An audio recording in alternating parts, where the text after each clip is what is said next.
नमस्कार साथियों, स्वागत है आप सभी का हमारे खुराना क्लासेस यूट्यूब चैनल पर। दोस्तों, आप सबको ये पता है कि आपकी जो बीएसटीसी फर्स्ट ईयर की एग्ज़ाम है, वो आपका जो टाइम टेबल आया था उसमें 22 जनवरी से स्टार्ट होने जा रही है। लेकिन आज मैं आपको उस अपडेट के बारे में बताना चाह रहा हूँ और ये काफ़ी दिन से सिलसिले में भी चल रही है और कई बच्चे पूछ भी रहे हैं इस चीज़ को, क्या सर हमारी जो एग्ज़ाम डेट है, जो टाइम टेबल है, क्या उसमें संशोधन हो सकता है?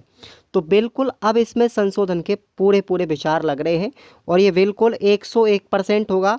सुनिए आप लोग, आपको आज ही पता है कि माननीय प्रधानमंत्री नरेंद्र मोदी जी ने अयोध्या के अंदर राम मंदिर में मूर्ति प्राण प्रतिष्ठा के आदेश अनुसार की बात करें यहाँ पर, तो राम मंदिर का उद्घाटन किया जा रहा है, वहाँ पर मूर्ति की स्थापना की जा रही है। तो उस वजह से 22 जनवरी को छुट्टी रख दी है और इस पूरे माहौल को देखते हुए हमारे माननीय मुख्यमंत्री भजनलाल जी ने भी और 22 जनवरी की छुट्टी राजस्थान में अलाउ कर दी। तो इस कारण से अब आपको ये पक्का पता हो गया होगा कि अच्छी तरीके से कि आपकी जो 22 जनवरी का केवल पेपर है, देखो मैं आपको बता रहा हूँ, यही आगे चल करके 101% सूचना मिलेगी आपको। 1-2 दिन में ही आपका नोटिस भी आ जाएगा। चिंता मत कीजिए उस चीज़ के लिए आपको, क्योंकि मैं जो चीज़ दूंगा ना आपको न्यूज़, वो बिल्कुल पूरे अनुभव के साथ प्रदान करूंगा। ठीक है, इसमें कोई लोचा वाली बात नहीं होगी। तो ये जो तुम्हारा 22 तारीख का पेपर है, 22 जनवरी का, केवल यही आपका पोस्टपोन्ड होगा और इसको हो सकता है लास्ट एंड में जा करके सब परीक्षाओं के बाद में आपका पहला पेपर लगाया जाए। ठीक है ना, सबसे अंत में होगा, क्योंकि पिछली बार की मैं आपको बता दूं, पिछली बार प्रथम वर्ष का जो पेपर था, तीसरे नंबर का पेपर भारतीय समाज और शिक्षा, ठीक है, ये भारतीय समाज और शिक्षा का पेपर तीसरे नंबर पर होता, लेकिन इसको देखते हुए पिछली साल इसको सबसे लास्ट में लिया गया था, कंप्यूटर के बाद लिया गया था सबसे लास्ट में। तो ऐसे ही यहाँ पर अब होगा पूरी पूरी तरीके से कि 22 जनवरी का जो तुम्हारा पेपर है वो आपका सबसे परीक्षा के अंत में होगा केवल, और बाकी की तारीखों में कोई बदलाव नहीं होगा। आप चिंता मत कीजिए, बिल्कुल निश्चिंत रहिए। दूसरी चीज़ मैं आपको और बता देता हूँ कि 21 तारीख का आपका एक और पेपर है, शायद असिस्टेंट प्रोफेसर का बता रहे हैं, शायद जन कुछ और का है, मुझे इतना ध्यान नहीं है। लेकिन 21 तारीख का पेपर सीटेट का भी बता रहे हैं बहुत से लोग, सीटेट का भी शायद 21 तारीख को पेपर है।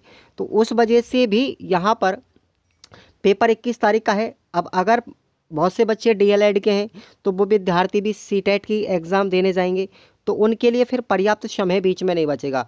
दूसरा कारण यहाँ पर ये फैक्ट बच गया।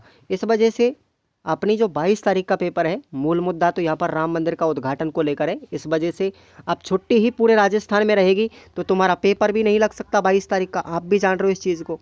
तो अब ये डेट निश्चित रूप से बढ़ेगी, केवल एक पेपर को पोस्टपोन्ड कर दिया जाएगा, बाकी के जो पेपर है तुम्हारे 23 तारीख से बिल्कुल कंटिन्यूस रहेंगे।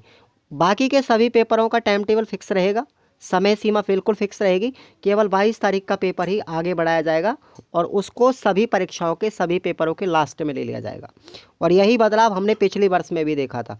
तो आप सब लोग इसी प्रकार की अपडेट के लिए चैनल को सब्सक्राइब कर लो, वीडियो लाइक करना है, शेयर करना है, सब बच्चों को बता दो, क्योंकि सबसे पहले इन्फॉर्मेशन मैं आपको दूंगा जो कोई भी आपको देने के लिए शायद तैयार नहीं होगा। इस चीज़ को बहुत अच्छे तरीके से मैंने परखा है, सोचा है, समझा है, तब जा करके आपको बताया और ये 101% सत्य निकलेगी ये बात। ठीक है, और आप लोग रेगुलर क्लास लेते रहें, यूट्यूब पर आपको क्लास चली रही है फर्स्ट ईयर सेकेंड ईयर की। और जो बच्चे एप्लीकेशन से पढ़ रहे हैं ना, वो बच्चे एप्लीकेशन से भी पढ़िए।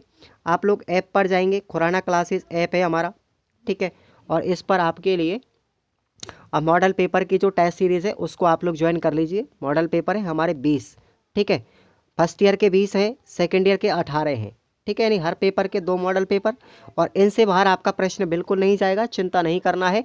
आपको आराम से 70 से 75% आप आसानी से बना के ले जाओगे इन मॉडल पेपरों से, ये मेरा वादा है आपसे। जिस तरीके से पिछली बार मैंने मेहनत किया था उसी तरीके से इस बार भी मैं और अच्छी मेहनत कर रहा हूँ आपके करियर के लिए। तो ये आपका भविष्य है, आप लोग इसको कितना अच्छा सुधार सकते हो, कितना समझ सकते हो, ये आपके ऊपर डिपेंड करता है।